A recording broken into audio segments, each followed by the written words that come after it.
In terms of workshops, yeah, I do some indoor ones here. I do book binding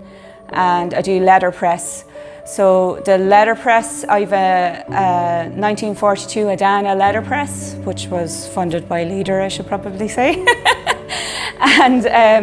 I've been bringing that around to the schools and stuff, and museums and libraries and things like that as well. So I've been running workshops here, and I'll be running them right throughout the winter, especially coming up to Christmas and stuff like that, where people can come along and make their own limited edition cards, postcards, bookmarks, whatever they want really.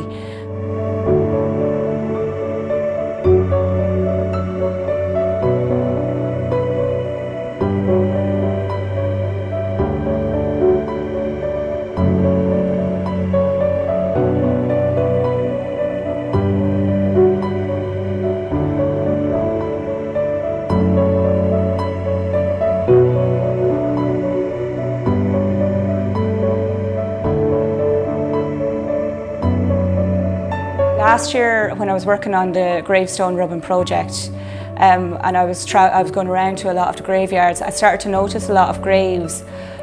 from women, from the widows especially, of soldiers with these beautiful epitaphs, and then a lot of the time there was nothing written about the wife or the widow, like, you know. So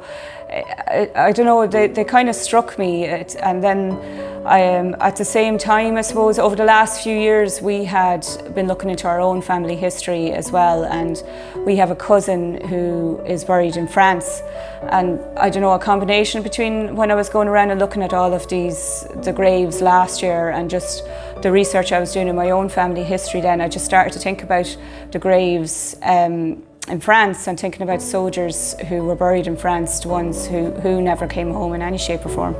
And it was, I suppose,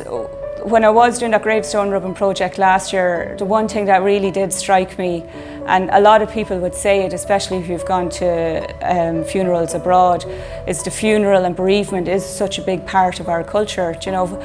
even visiting the grave afterwards is such a big part of our culture. So I just started thinking about these wives and mothers especially who never got to visit her grave. Most of them at that time would never have made it to France, you know.